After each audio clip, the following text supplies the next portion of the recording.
Okay, Assalamualaikum warahmatullahi wabarakatuh. Salam sejahtera, salam perpaduan, selamat pagi semua warga Kota Baru. Dan kita kembali semula hari ini ya untuk sesi yang ketiga, siri ketiga dalam program Catch It Kill bersama MPK BBRI. Dan hari ini dah pun masuk 12 Safar, 19 September. 21 September hari ini ya? 21. Oh, 21. Dah bertukar tarikh. So, kita akan bersama pada pagi ini dan di studio pada pagi ini saya bersama dengan seorang lagi rakan setugasan saya di MPK BBRI, iaitu di Jabatan Pelesenan dan Kawalan Perniagaan. Selamat datang Encik Muhammad Hafiz Abdul Samad, Pengarah Pelesenan MPK BBRI. Terima kasih. Okay, terima kasih. Okey, tuan-tuan dan puan-puan, hari ini kita akan berbicara berkaitan dengan lesen premis. Bila kita sebut pasal lesen premis perniagaan ni, Cik Hafiz ya, ramai yang kat luar di sana ya, sentiasa bertanya-tanya, aku nak menjalankan perniagaan, aku nak buka kedai, aku nak jual ni, perlukah aku ambil lesen? Aku dah dapat lesen dengan Kementerian Kewangan, aku dah ada lesen, aku dah daftar dengan pendaftar syarikat. Buat apa aku ambil lesen dengan PKB? Itu antara persoalan yang setengah-setengah warga kota atau peniaga kita tertanya-tanya. Jadi kita perlu sedar tuan-tuan dan puan-puan ya. Kota Baru adalah antara satu bandar yang berkembang dari sudut ekonomi dengan begitu baik. Yang Cik Hafiz ya. Kita lihat peniaga-peniaga orang Kelantan kita, Tuk Peraih kata dia. Adalah antara orang yang hebat-hebat di negeri Kelantan ya. Perniagaan merupakan satu penjanaan ekonomi yang cukup hebat di Kota Baru khususnya. Dan saya nak terus kepada soalan kita pagi ini Encik Hafiz ya, berkaitan dengan peranan Jabatan Pelesenan Kawalan Perniagaan yang saya difahamkan ada dua bahagian ya. Ya, betul. Bahagian pelesenan dan bahagian pengurusan pasar dan penjaga. Jadi boleh tuan terangkan sedikit latar belakang fungsi secara ringkas tugasan jabatan di bawah kendalian tuan. Silakan. Okey, Assalamualaikum warahmatullahi wabarakatuh. Terima kasih pada Tuan Haji Azman dan terima kasih atas jemputan pada pagi inilah. Jabatan Pelesenan dan Kawalan Perniagaan kita ada dua bahagian. Satu bahagian pelesenan dan kawalan perniagaan, yang kedua bahagian pengurusan pasar dan penjaja. Kedua-dua bahagian ni dia punya fungsi dan peranan adalah kepada tackle golongan peniaga. Sama ada golongan peniaga premis ataupun golongan penjaja. Jadi peranan kita ialah menerima permohonan dan memproses permohonan daripada pemohon-pemohon lah, orang-orang yang nak berniaga, sama ada peniaga ataupun penjaja. Kemudian kita mengawal aktiviti tersebut berdasarkan kepada undang-undang kecil yang diperuntukkan kepada kita, seperti undang-undang kecil pelesenan, trade, perniagaan, UK, pasar, penjaja, iklan dan UK lain. Dan ketiganya, peranan kita adalah ustia kepada jawatan kuasa yang menimbang dan meluluskan permohonan tersebut, iaitu jawatan kuasa pelesenan, perniagaan dan pengusahawan, dan juga jawatan kuasa kecil penjaja. Itu secara peranan kita. Gerak kerja di jawatan pelesenan ya.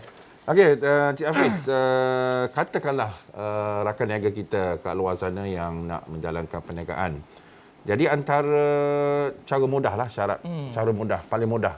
Macam manakah proses yang paling mudah yang mereka perlu ikuti agar dapat menjalankan perniagaan? Sebab saya difahamkan ramai yang mula buka kedai dulu. Dia orang tak terfikir nak dapat kebenaran kita dulu. Dari segi lesen premis perniagaan. Dia orang anggap aku dah ada lesen daripada syarikat, pendaftar syarikat, ada lesen Kementerian Kewangan, boleh buka lah. Tapi sebenarnya itu salah ya. Salah. Mereka perlu ada satu lagi lesen, iaitu lesen premis perniagaan di dalam bawah jagaan MPK BBRI. Jadi boleh tuan terangkan cara mudah proses keluaran lesen, lama mana nak dapat kelulusan, adakah sukar? Silakan. Yang ini saya nak ambil peluang lah, menetapkan pada semua pihak lah bahawasanya dalam UK trade perniagaan dan persetujuan kita telah jelas menyatakan tiada seorang pun mana-mana pihak yang boleh menjalankan apa-apa aktiviti trade, perniagaan, persetujuan atau menggunakan mana-mana premis tempat melainkan mendapat kebenaran lesen yang sah daripada majlis terlebih dahulu. Tak kira peniaga Tak kecil kira. ke, peniaga Kecil besar ke dan ke, sebagainya, semua kena semua ada kena. lesen ya. Dia tertakluk pada undang-undang yang Undang-undang berkaitan. kecil pelesinan ya, perniagaan.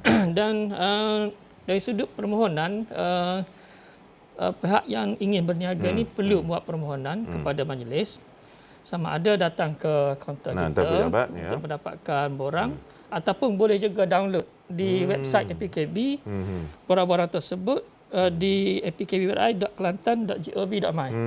Ada borang ya, boleh download dan boleh isi kat rumah. Di website APKB. Ya.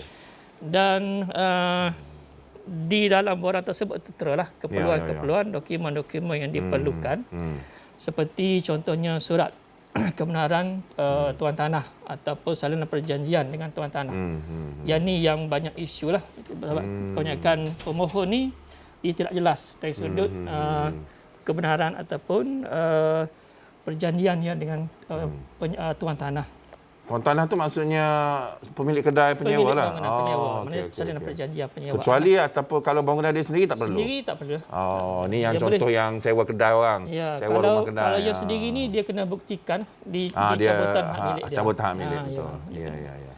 Lain-lain tu seperti jelas cukai dan juga jika sekiranya dia juga ingin bersekali dengan iklan, dia kena nyatakan visual iklan tu jika dah ada dan saiz iklan. Itu antara syarat-syarat lah yang kalau dia download dalam website tu ada semua syarat-syarat ya. So biasanya proses lesen berapa hari tuan? Sekiranya katalah contoh hari ni dia hantar, dalam berapa hari agak dia boleh mendapat kelulusan? Jika permohonan itu lengkap, kita akan beri lesen sementara pada hari yang sama. Permit sementara dulu. Panggil lesen sementara. Lesen sementara. Mana dah dapat lesen sementara boleh memulakan perniagaan? Boleh. Okay. Boleh memulakan perniagaan. Cuma ikut prosedur kita lah. Untuk mendapatkan lesen kekal, kita perlu membuat lawatan tapak. Okay. Dan kita perlu mendapatkan kelulusan daripada jawatankuasa. Dan ikut piagam pelanggan kita tetapkan selama 40 hari.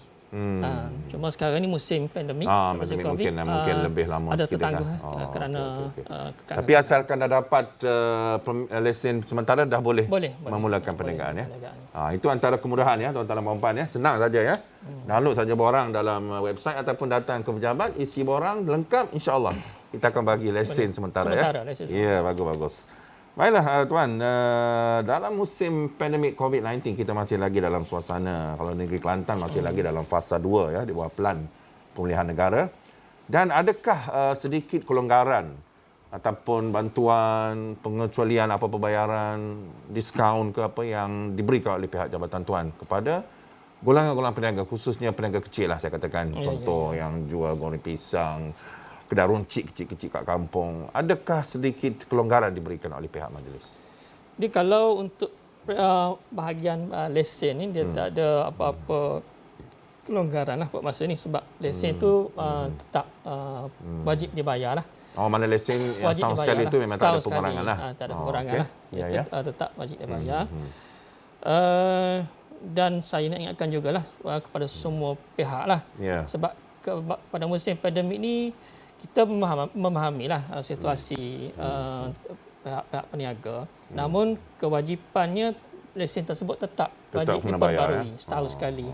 Dan jika sekiranya tidak diperbarui, lesen tersebut boleh digantung ataupun dibatalkan oleh majlis jika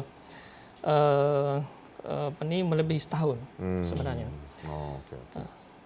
Perlu jelaskan juga. Perlu jelaskan juga. Ya. Okey, baiklah. Seperti yang kita maklum di bawah SOP Majlis Keselamatan Negara yang terkini saya lihat yang terbaru ialah yang dikuatkuasakan pada 17 September. Beberapa hari yang lepas Dan di bawah fasa 2 ada tertera di situ syarat-syarat untuk nak buka kedai, SOP kedai makan, SOP restoran, penjaja, pasar malam, pasar minggu dan banyak lagi aktiviti perniagaan boleh dikatakan banyak dah sektor ekonomi telah dibuka tuan banyak yang memberikan kelonggaran kepada warga peniaga so kurang-kurangnya mereka boleh bernafas. Dah 2, 3, 4 bulan tak buka kedai, nak makan nasi, nak beli ni pun dah kering dah semua. Dan apa pun terima kasih jugalah pada kerajaan yang telah menghulurkan sumbangan, ada bantuan untuk B40, M40. Tapi pada golongan peniaga mereka tertekan ya. Tapi bila dibuka beberapa sektor ekonomi yang agak sedikit memberi kelonggaran, saya rasa ada syarat-syarat ya yang ditentukan di bawah SOP yang ketat. Contohnya kedai makan. Ya, betul. Boleh tuan berikan secara jelas sebab ramai lagi tertanya. Aku dah cukup lengkap, dah cocok dah vaksin. Pekerja aku pun dah cukup. Tapi masalah dengan pelanggan yang bawa anak-anak, contoh mak bapak bersama anak kecil, takkan nak tinggal kat rumah anak kecil. Betul. So bagaimanakah SOP yang dalam keadaan sedemikian tuan? Untuk kedai secara umum lah, kedai yang lain-lain sebagaimana yang Tuan Moderator kita sebutlah, banyak dah sektor yang dibuka dan pada 17 September hari itu kita tengok sehingga 21 sektor dah ditambah. Oh, banyak buka lagi. Semuanya secara umumnya dari sudut pelanggan mestilah menunjukkan mempunyai kad sijil vaksin. Lengkap divaksin ya. Lengkap divaksin lah pelanggan. Okay. Pelanggan ya. Dan seperti pasaraya contohnya. Dan kebenaran juga kepada ibu bapa yang lengkap dos ini untuk membawa anak-anak mereka memasuki pasaraya. Maknanya boleh bawa anak-anak dah. Dan mungkin ramai yang tak sedar inilah. Masih lagi tertanya-tanyanya, adakah anak tak boleh masuk? Boleh masuk dah. Sekali dengan ibu bapa yang dah lengkap dengan vaksin. syarat ibu bapa tu lengkap vaksin. Dan ini terpakai juga untuk kedai makan. Untuk kedai makan sekali sama, makan dengan bagi anak-anak yang 17 tahun ke bawah lah. Dibenarkan untuk dine-in juga. Cuma semua pihak ni kedai makan dan sebagainya dia mestilah menyediakan kemudahan mengikut protokol umum lah. Pemilihan negara seperti menyediakan QR code sejahtera, daftar pelanggan, hadir hand sanitizer, pengibas suhu. Cuma mungkin yang dulu kita tetapkan semua pekerja di kedai makan wajib dos lengkap. Sekarang? Yang sekarang ni mengikut kapasiti pekerja lah. Kalau kaki tangan tu contohnya 40% kaki tangan lengkap dos, 60% operasi kedai. Tak silap. Dia punya. Ini secara tepatnya boleh rujuk balik di. Tuan-tuan boleh rujuk ya dalam website MKN Majlis sana ada disediakan SOP ya. So boleh dapatkan rujukan lengkap SOP berkenaan ya. So boleh dikatakan sekarang ekonomi semua dah buka dan anak-anak yang 17 tahun ke bawah pun bersama ibu bapa dah boleh ya. So yang pentingnya tuan-tuan dan puan-puan patuhi SOP ya tuan. Sebab walaupun kerajaan membenarkan memberi kelonggaran tetapi kena jaga tuan-tuan dan puan-puan, COVID masih berada di komuniti. Satu lagi untuk kedai makan juga kena pastikan penjarakan. Penjarakan antara meja bukan saja minimalkan kerusi. Penjarakan antara meja pun kena jarak ya. Dan juga satu meja tu 50%. 50%. Kalau meja tu muat 8 orang, 4 orang saja. So kena ingat ya tuan-tuan puan-puan, SOP yang agak sedikit ketat walaupun kelonggaran diberikan. Okey, tuan, sebelum kita bergerak ke segmen yang kedua berkaitan dengan bahagian pengurusan pasar dan penjajah, soalan terakhir untuk segmen pertama berkaitan dengan iklan ya. Iklan. Di bawah peraturan undang-undang kecil iklan, di bawah UK MPKB kita ada undang-undang kecil iklan. Dan siapa saja peniaga-peniaga yang nak menaikkan iklan, tak kiralah iklan itu sama ada iklan di kedai dalam bentuk gegantung ataupun banting ataupun spanduk, poster ke iklan gergasi ya, billboard ke apa saja, mesti ada syarat-syarat yang dipatuhi ya. Sebab negeri Kelantan yang membawa imej membangun bersama Islam sudah tentu mempunyai dasar garis panduan tertentu berkaitan dengan iklan. Boleh tuan jelaskan secara mudah supaya masyarakat dapat faham. Di Kelantan ni dia ada guideline cara tersendiri nak dapat kelulusan iklan macam mana. Silakan tuan. Untuk iklan ni ramai yang juga sebagaimana senarionya sebagai lesen premi juga ramai yang naik iklan dulu baru nak minta jadi ini yang susah sikit untuk kita tangani lah tambah-tambah sekali kalau bersalahan dengan peraturan kita. Jadi semua iklan juga mesti dipohon lesen dengan majlis. Yang ini juga tetap ada, kita ada undang-undang kecil kita yang mewajibkan semua iklan di bawah lesen, dan jika sekiranya berlaku, kita boleh mengambil tindakan sehingga membuang ataupun menurunkan iklan tersebut. Dan secara umum lah untuk di Kelantan ini antara syaratnya ialah mesti menggunakan tulisan Jawi. Tulisan Jawi ini bukan semua lah, semua, tetapi kita hadkan kepada aktiviti. Contohnya kita kata iklan tersebut iklan Daikin, aircon ya. Jadi, promosi jualan aircon termurah contoh. Daikin. Jadi yang kita nak jawinya ialah, yang kita takkan ialah apa itu Daikin itu sebenarnya? Penghawa dingin ke? Penyaman udara. Mungkin katalah contoh Daikin tadi dia boleh tulis Jawi. Jadi penghawa dingin contoh. Daikin itu sendiri tak perlu Jawi lah. Kalau Jawi contoh KFC Jawi. Jadi kaf jadi eja tak perlulah. Contohnya. Yang keduanya dari sudut penggunaan imej wanita. Kalau menggunakan gambar wanita ya dalam iklan. Kita tetapkan mesti menutup aurat. Tutup aurat juga. Maknanya wanita tu bertudung lah. Ya. Dan juga bagi lakinya menutup aurat jugalah. Secara umum. Itu antara syarat yang mungkin khusus di Kelantan ya. Saya rasa berbeza, memang berbeza. Kalau di luar sana je kita jangan dapat lihat iklan ada tulisan Jawi ya, hanya di Kelantan. Dan kita menggambarkan ya kerajaan negeri Kelantan memertabatkan tulisan Jawi. Di samping Jawi ada tulisan orang Melayu, betul tak? Ya, betul. Jadi kita memertabatkan serapan mata orang katakan. Nak memertabatkan Jawi, nak memertabatkan bahasa Melayu. Asal bahasa Melayu kita memang tulisan Jawi. Kita asal tulisan Jawi. Tulisan Jawi. Kita dah seminar dah dulu. Betul. Orang Cina ada tulisan kanji, orang Jepun ada tulisan hiragana. Kita orang Melayu ada Jawi. So Kelantan ya antara negeri yang memertabatkan tulisan Jawi. Alhamdulillah. Terima kasih. Baiklah tuan-tuan dan puan-puan, kita rehat seketika tuan. Saya nak berikan laluan untuk kita tayangkan sebuah video berkaitan dengan program Kelantan Ku Bersih di Kota Baru. Silakan.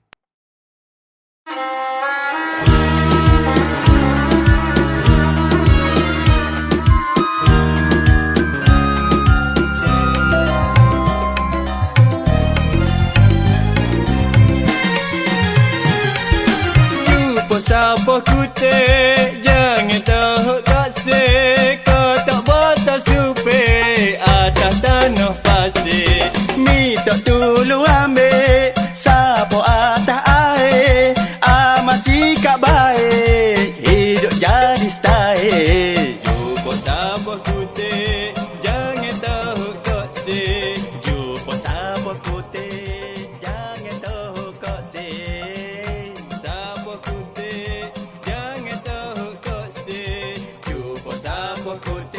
jangan tahu kasih.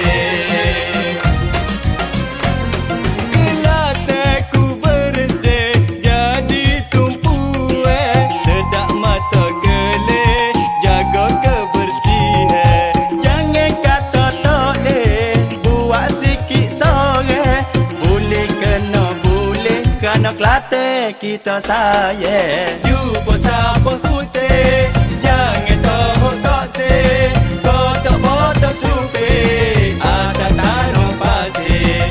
Mi tak tulu ambil sapo ada air, masih kak baik hidup jadi style. Jumpa siapa kutip jangan tahu kasih, jumpa siapa kutip jangan tahu kasih, siapa kutip jangan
putih, jangan tahu koseh.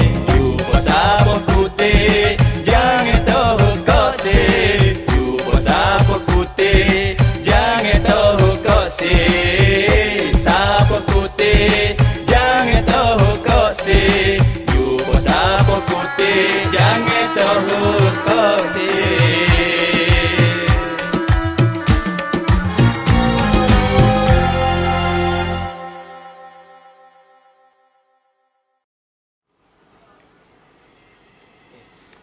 Okey, tuan-tuan dan puan-puan, itu sedikit sketsa video teaser ya, Kelantanku Bersih Kota Baru Bandaraya yang cukup indah. Terima kasih kepada semua warga kota yang turut memberikan sumbangan ya. Sama-sama kita jaga kebersihan badan kita, jangan teruk sampah poksir, kutip sampah buang dalam tong dengan cara yang betul ya. Okey, saya masih lagi bersama dengan Encik Muhammad Hafiz Abdul Samad, pengarah pelesenan daripada Majlis Perbandaran Kota Baru Bandar Islam. Dalam ruang kecek kira hari ini ya, kita berbicara berkaitan dengan pelesenan. Dan saya nak ke topik yang kedua ya tuan. Berkaitan dengan bahagian pengurusan pasar dan penjaja. Dan saya rasa bahagian ini adalah bahagian yang paling sibuk ya, kerana berdepan dengan peniaga-peniaga kecil. Orang-orang Kelantan ni suka berniaga tuan. Ya, betul. Kat pasar boleh dikatakan semua orang Melayu kita ya. Makcik-makcik kat kampung datang ke Kota Baru kat pasar menjual, bawa pisang, bawa sayur. Yang peniaga-peniaga, penjaja-penjaja pula tepi jalan dengan nasi air dinginnya, dengan burgernya, dengan macam-macam jenis makanan sekarang diviralkan. Semua menak menjadi penjaja. Betul tak? Betul. Tentu dalam keadaan sekarang kita lihat masyarakat mungkin ramai lagi tak faham ya. Yang kewajipan mereka sebelum memulakan perniagaan kena minta ya. Betul. Kena minta lesen. Nak bawa kereta pun kena minta lesen memandu. Apatah lagi nak menjalankan perniagaan. Jadi boleh tuan terangkan sedikit cara mudahlah bagaimana masyarakat penjaja nak jual burger tepi jalan, kaki lima, mana saja yang diistilahkan sebagai penjaja, permohonan mereka bagaimana cara paling mudah untuk mereka mulakan. Silakan. Permohonan mereka ni sebenarnya sama juga dengan lebih kuranglah dengan yang kedai tadi. Lesen sama juga. Cuma beza dia golongan penjaja. Jadi memang ada borang juga di pejabat yang boleh dapat di pejabat. Penjaja ni kalau mengikut kita punya piagam pelanggan kita lah. Kita bagi kelulusan kepada mereka ni dalam tempoh 30 hari. Oh, tak ada sementara, lesen sementara tak ada. Kita bagi serta-merta bagi yang penjaja pasar yang berniaga di pasar. Yang berniaga di pasar ni. Ya ni tapi ia ni dalam tempoh 30 hari juga. Oh, 30 hari juga. 30 hari. Dia kena isi borang dan juga kena ikut syarat-syarat kita lah. Dan kadar dia saya rasa lebih murah ya daripada lesen. Kadar lebih murah lah. Untuk kadar ni contohnya penjaja ni kita ada penjaja statik dan beredar. Kadar dia RM20 sebulan sahaja. Sebulan, mana setahun 240 lah. 240 sahajalah. RM20 sebulan saja, murah sebulan sahaja. Okay. Bagi yang statik di pasar ni RM50 setahun. Yang dimasukkan dengan penjaja bergerak tu yang tepi jalan tu. Tepi jalan. Mana dia tak boleh tinggal gerai dekat situ. Kita ada dua jenis penjaja lah. Penjaja statik dan juga penjaja beredar. Beredar yang panggil. Jadi yang statik ni RM20 tepi jalan lah, RM20 sebulan. Okay. Yang beredar lah, beredar dan statik tepi jalan. Yang statik di pasar-pasar ni RM50 setahun. Oh, tu mahal sikit tu mahal sikit. Tu di pasar-pasar ya. Di pasar-pasar. Di pasar-pasar. Ya. Cuma di pasar Siti Khadijah dia ada kadar lain. Ada kadar lain. Antara RM90 hingga RM365 setahun. Okey. Tu berkaitan dengan syarat nak dapatkan lesen penjaja ya. Tak payah ya.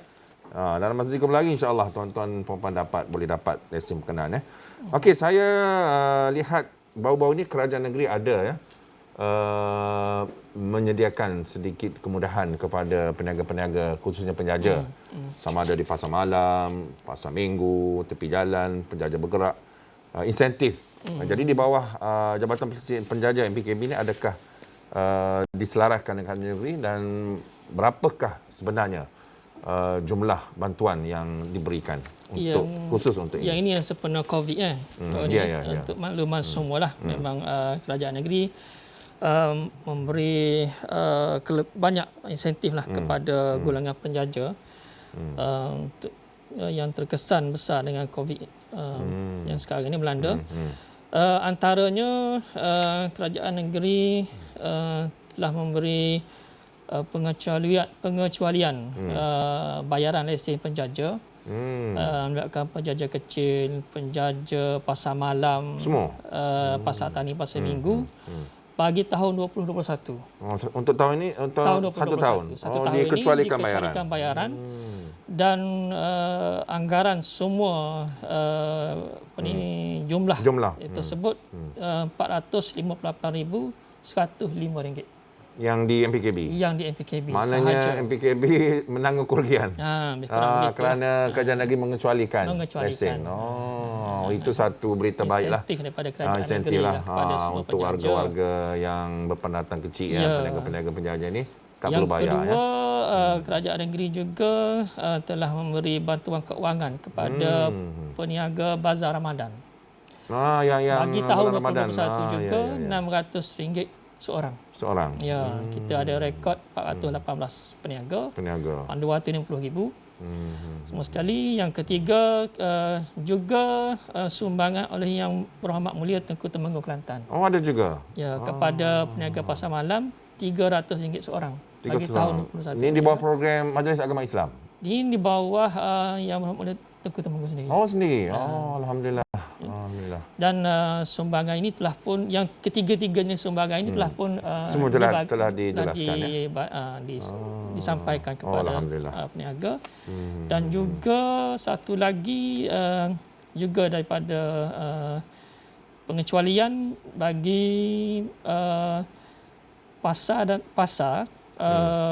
sewaan selama 2 bulan baru-baru ini yang kita telah bagi pengecualian kepada peniaga-peniaga di pasar. Yang gerak-gerak di pasar. Dikecualikan bayaran sewa untuk 2 bulan saja. 2 bulan. Okeylah, tu dah banyaklah kemudahan. Saya rasa banyaklah kemudahan ya.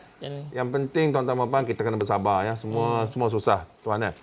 Bukan kita saja ya, seluruh dunia susah kerana pandemik Covid. Tapi insya-Allah kita cuba tawakal kepada Allah. Insya-Allah ada jalan keluar ya, ada rezeki yang Allah tentukan untuk kita. Baiklah, saya nak terus ke segmen terakhirlah sebelum kita labuhkan tirai untuk menamatkan sesi kecek kira berkaitan dengan pasar malam ya. Wan. Saya lihat pasar malam di negeri Kelantan salah satu aktiviti yang cukup hebatlah. Orang Kelantan ni memang suka berniaga, dan pasar malam adalah antara sektor yang turut menyumbang kepada pembangunan pelancongan di Kelantan. Sebut saja Wak Kecik Ye, pasar malam Kecik Ye hebat.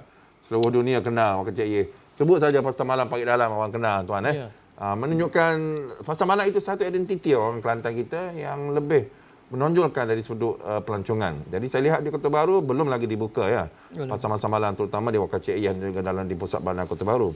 Jadi apakah SOP itu ketat ataupun sebab saya dipahamkan mengikut yang terbaru dah dibenarkan buka. Tapi mengapakah mereka masih lagi belum buka? Adakah sedikit permasalahan ataupun sebagainya? Untuk pasar malam dan juga khususnya pasar malam lah. Pasar malam memang kalau ikut SOP-nya telah pun dibenarkan. Namun masih lagi terikat dengan suasana semasa lah, di mana kalau ikut jumlah kes baru di Kelantan ini masih lagi paras 1,000 kes baru. Masih tinggi lagi ya setiap hari atas. Dan kerana faktor tersebutlah dari sudut SOP pasar malam ini dilihat mungkin tidak sebagaimana biasa lah. Sebab pasar malam ni kita tahu dia punya operasi tentu sehingga pukul 11 ataupun kalau Wak Kecik Ye hingga pukul 12. Jadi mengikut SOP MKN tidak ditetapkan masa sebenarnya. Cuma kita menetapkan sehingga pukul 10 malam Sebagaimana Kedai-kedai SOP lain. kedai-kedai lain. Kita yang ambil umum juga ya. Umumnya pukul 10 malam Sehingga jam 10 sahaja. malam. Ya, ya. Dan saya percayalah perkara ini bukan berterusan lah, bukan berterusan.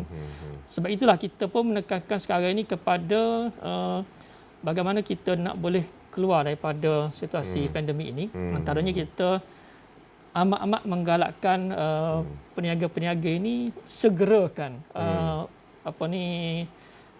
dapatkan suntikan vaksin. Ya. Itu antara syarat jugalah. Dan kita pun percayalah jika sekiranya semua pihak dapat segerakan suntikan vaksin ini, kita dapat mengawal pandemik ini sendiri. Ya. Dan syarat-syarat lain tu sebenarnya kita letakkan kepada pihak pemajak lah supaya bagaimana jika sekiranya dia membuka pasar malam, dia dapat memberi komitmen kepada kawalan. Dan itu sebenarnya pihak pasar malam insya-Allah dia boleh mematuhilah saya rasa. Tapi mungkinlah tuan, saya lihat kenapa pasar malam masih lagi belum buka, mungkin faktor masa lah. Sehingga jam 10 sebab biasa orang Kelantan ni lepas isyak baru dia orang keluar. Ataupun lepas maghrib. Jadi masa tu agak singkat dalam 2 jam. So tak berbaloi lah orang kata. Dengan persiapan nak bawa van, nak buka kedai, nak buka kemah. Pukul 10 kena tutup dah. Mungkin mereka kata tak payahlah, buka lagi, tunggulah bulan 10 ni insya-Allah. Cuma kita banyak fokus kepada waktu tutup lah. Waktu bukanya sebenarnya pukul 6 dah boleh. Dah boleh, tapi biasa dia orang tak ini lagi. Cuma mungkin sambutan masyarakat lah. Cuma biasa malam mungkin dia budaya kita. Kalau kita tengok di tempat-tempat luar sebenarnya pasar malam ni dia dah buka seawal pukul 5. Jadi waktu petang orang balik kerja tu dah boleh. Contoh bazar Ramadan lah contohnya. Bazar Ramadan balik kerja tu ke bazar Ramadan. Tapi budaya kita lah ini. Budaya kita. Kita lebih suka lepas solat lepas isyak nak keluar dan relax bawa anak-anak. Mungkin faktor ni kita tengok pada masa depan lah. InsyaAllah tuan, dan saya rasa dalam Oktober bila kerajaan mengisytiharkan kita keluar daripada pandemik ke endemik, mungkin lebih banyak ruang kelonggaran diberikan dan mungkin insyaAllah pasar malam akan boleh beroperasi seperti biasa sehingga jam 12. So tuan-tuan dan puan, insyaAllah kita sama-sama pakat jagalah SOP demi untuk kebaikan bersama, dan saya rasa itulah lebih kurang segmen kita tuan untuk ruangan kecek kira pada hari ini bersama dengan Cik Muhammad Hafiz Abdul Samad, pengarah pelesinan daripada MPKB Birai. Dan apa saja kemusykilan tuan-tuan dan puan rakan niaga kat luar sana, sekiranya ada kemusykilan boleh terus datang jumpa tuan di pejabat Jabatan Pelesinan MPKB mengalu-alukan anda setiap masa. Terima kasih Ustaz. Tuan, kita jumpa lagi untuk di lain acara dalam segmen Kecek Kira MPKB Birai. Terima kasih. Assalamualaikum warahmatullahi wabarakatuh. Waalaikumsalam.